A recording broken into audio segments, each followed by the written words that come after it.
I'd always been the kind of guy who laughed things off. If someone took a shot, I'd grin, brush it away, and keep moving. But that night, that night, something in me cracked, clean and quiet. It started like any other Friday. Olivia and I had dinner plans at our go-to spot, a cozy steakhouse we'd claimed as ours. 3 years together. Long enough to read moods from the way we exhaled. I was 10 minutes late, traffic crawling like punishment. When I finally walked in, she was already seated, scrolling, her wine glass half drained. Didn't even look up when I said, "Hey." "About time," she muttered, eyes still fixed on her screen. I tried to smooth it over. Traffic was brutal. She smirked, sharp, amused. Maybe the universe's way of seeing if you'll ever be on time for something that matters. I stopped mid-smile. What's that supposed to mean? Olivia finally looked up, that glint in her eyes, playful on the surface, but it cut deep. Nothing. Just saying you'd probably be early if it were one of those girls from your gym. Then she laughed, sipping like it was harmless. That's the trick with people like her. They wrap their cruelty in humor, toss it like confetti, and call you crazy for not laughing. I'd let it slide for years. Each sarcastic jab, every half-lie, hidden behind, "I'm kidding." But that night something shifted. Maybe it was the candlelight flickering across her face. Maybe it was me just done being the quiet punchline.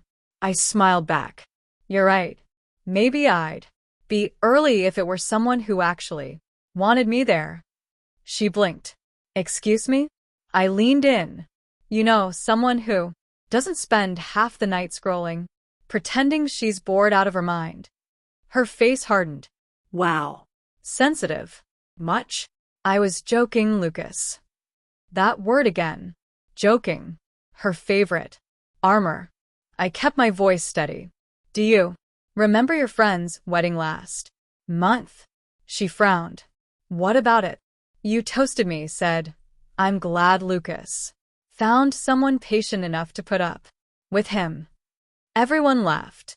But that wasn't humor, Olivia. That was you, making me the clown. She rolled her eyes. You're overreacting. Learn to take a joke. I almost laughed. That line, the one that always shrank me a little smaller each time. I didn't yell. I just looked at her. The woman I thought I'd marry, and realized how little of her I truly knew. You know what's funny? I said softly. You keep calling it a joke, but the only one laughing is you. For once, she hesitated. Then came the hair flip, the scoff.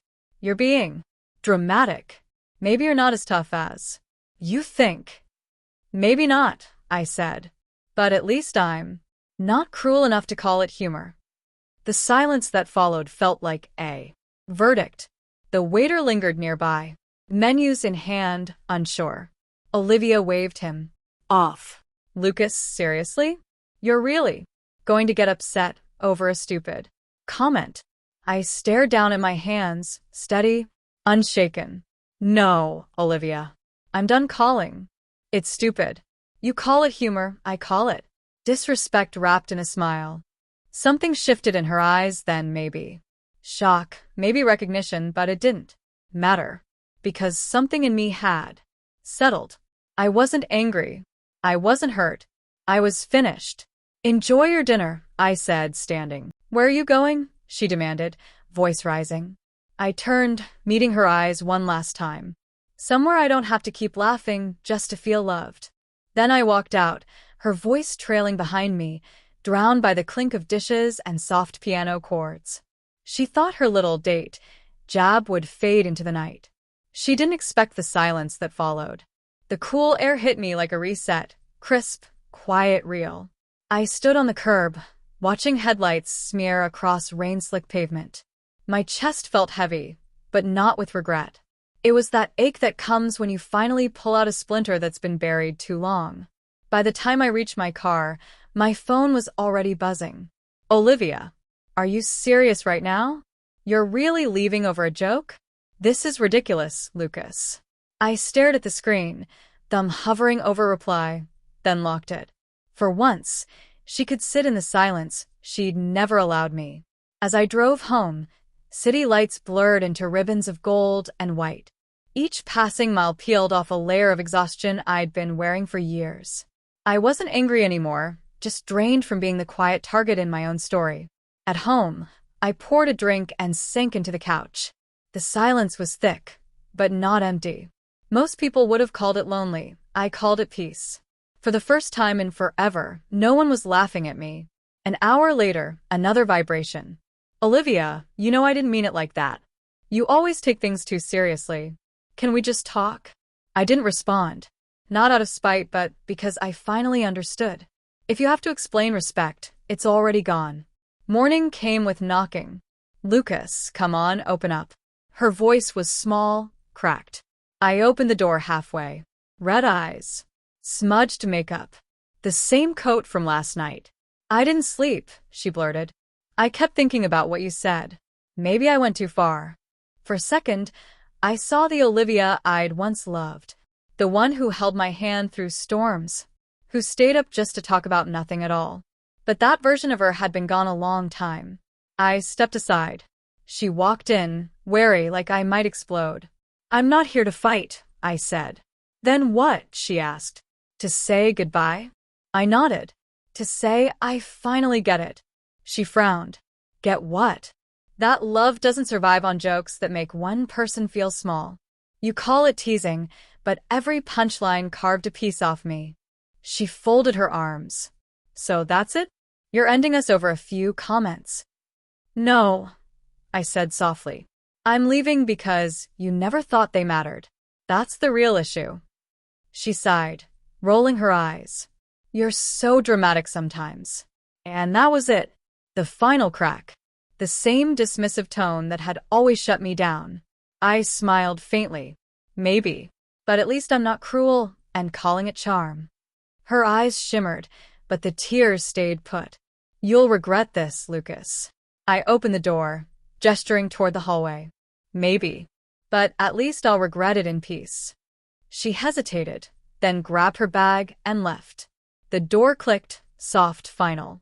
I stood there for a while, listening to the echo of her footsteps fade. Then I breathed. Not relief, exactly. Something quieter.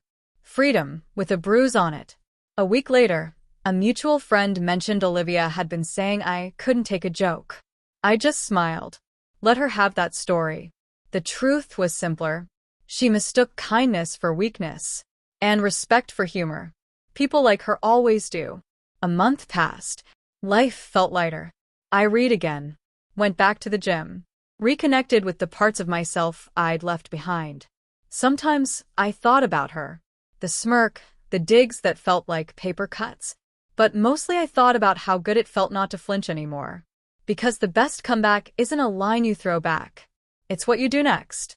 You stop laughing at the wrong jokes. You walk away. You rebuild. She thought her little date comment would fade.